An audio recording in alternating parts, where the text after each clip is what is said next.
got any sort of scouting report on Connecticut? Yeah, I mean, we have a great analytics department. Tucker does a fantastic job. We got a couple different systems we use, so we've got plenty of video on them. But they got a very scrappy team. They play hard, very fundamentally sound, put a lot of pressure on you.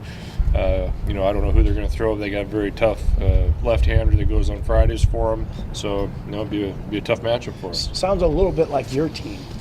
You look at the numbers; they're similar. Yeah, I mean, so fielding percentage is similar, stolen base is similar, batting average, home runs, all that stuff. It's two very scrappy teams going at it. So it's they obviously are a 2 seed and deserve it. They had a higher RPI than we did. So we're going to have to play well. Can you just describe what it's been about left-handers that have been troublesome this year, and what the approach needs to be if it is a lefty on Friday? Yeah, well, Moj and Luke, they hit righties better. It's just the way their swings kind of work. Our switch hitters, usually you have switch hitters that have one side that's better than the other. It just happens to be that our guys are both better on the left side. And some of our righties, I think from time to time we get a little too pull happy and we run out of barrel and we don't stay in that right center field gap. When we do that, we're actually pretty good. So we just got to stay in the middle of the field and not let them, speed us up, slow us down, and chase down. So that'll be a big key for us to just stay in the big part of the field. Have you thought any more about what you might do for Friday, whether you're going to throw Nate out there or go with Matt? I got a nice, long 6.5-hour bus ride with a bunch of detours to figure that out. So we're going to wait and see where everybody's at. Everybody feels good, but I'm not ready to make that decision quite yet. What would be the reason to wait and switch up the order from what it's been? Just gamesmanship? Or? No, just, Matt did throw. We just want to make sure he feels good, but, we got a little bit of time here. We don't need to make any decisions. And, we're continuing to, we don't get the matchups until, Monday. So you're starting to go through everything and make sure we're making the right decision as far as, like we do with all these things, how are you going to win this thing? And that's what we're going to set it up to do, whatever that ends up being.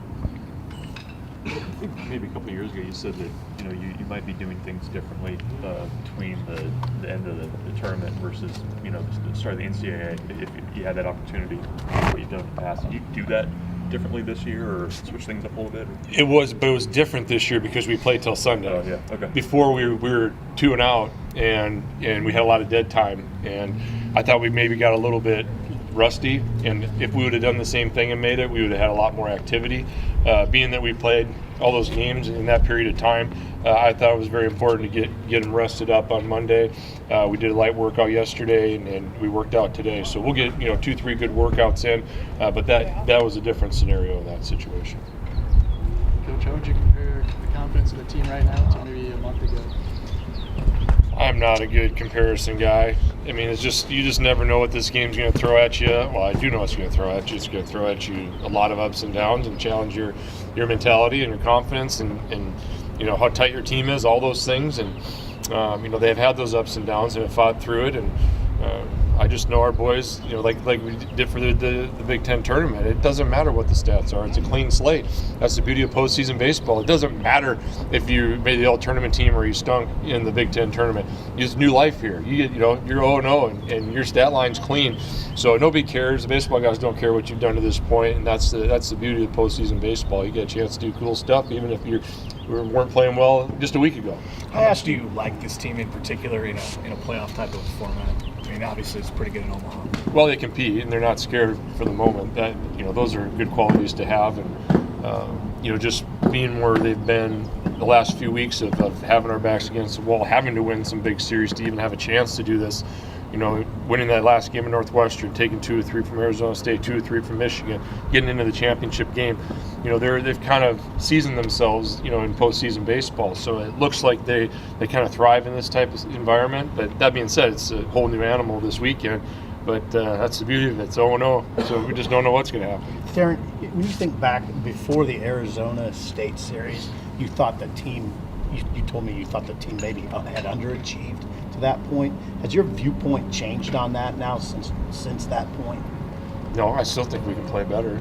I mean, I do. I mean, I don't think, there's been spots and moments where guys have done some stuff, but I don't think we've sustained what we're capable of doing, through a whole weekend, and it'd be kind of fun to do that now. But I just, I guess I have pretty high expectations of what's expected here and what I expect out of the guys, and we have every intention of going down there and winning that sucker.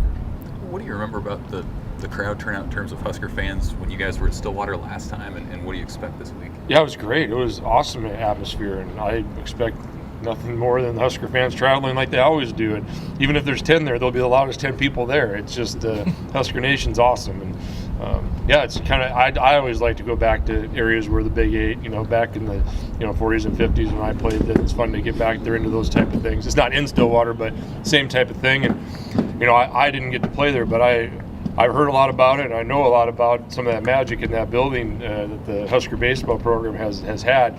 So I'm hoping they left a little bit there that we can borrow. Let better talk to the guys at all about it or anything? Or? We didn't have like a meeting about it, but I've overheard some things being said about it, and yeah, I mean it's a pretty special time. So hopefully Led can continue to just rub shoulders with some of our guys and give some of those good vibes to them. Any more of an update on Curry from Monday, or he's doing okay. He's not going to be ready to go, but he did throw a 100% pen this weekend, or just when we were gone. So that was really encouraging. He feels good. It's just taking longer to get through the throwing program, but yeah, the signs are positive. so he's traveling then? Or? No, he's not. He's not going to be available.